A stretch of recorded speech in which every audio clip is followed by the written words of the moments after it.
আমার সাংসারিক বিষয়ে একটা পার্সোনাল কথা শেয়ার করব, কাউকে বইলো না। ঠিক আছে, বলবো না। কি বলবেন বলেন। তোমার ভাবির সাথে আমার সম্পর্কটা বেশি ভালো যাইতেছে না। কালকে রাতে দেখলা না যে আমরা দুজন আলাদা আলাদা ঘুমাইতেছি? প্রত্যেকটা দিন রাতে আমরা আলাদা আলাদা ঘুমাই, যে কোনো সময় ডিভোর্স হয়ে যেতে পারে। তুমি কিন্তু চাইলে আমাকে পটাইতে পারো। সত্যি আপনার বউর সাথে আপনার সম্পর্ক ভালো না? আরে না, একদম ভালো না, মারামারি রেষারেষি লেগেই আছে।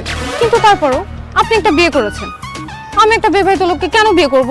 আরে ধুর ও বোকা মেয়ে, ধরো তুমি একটা চাকরির ইন্টারভিউ দিতে গেছো, তোমার কোনো অভিজ্ঞতা নাই। তোমার সাথে আরেকজন চাকরির ইন্টারভিউ দিতে গেছে, তার অনেক অভিজ্ঞতা আছে, তাহলে চাকরিটা কার হবে? অবশ্যই যার অভিজ্ঞতা আছে তারই হবে। তাহলে তুমি বিয়ের ব্যাপারে কেন অভিজ্ঞ লোক দেখবে না? আমি বিবাহিত, আমার কিন্তু বিয়ের ব্যাপারে অভিজ্ঞতা আছে। বউকে কিভাবে হ্যান্ডেল করতে হয়, বউকে আদর যত্ন করতে হয়, কিভাবে ভালোবাসা দিয়ে আগলে রাখতে হয়, সেটা আমি ঠিকই জানি।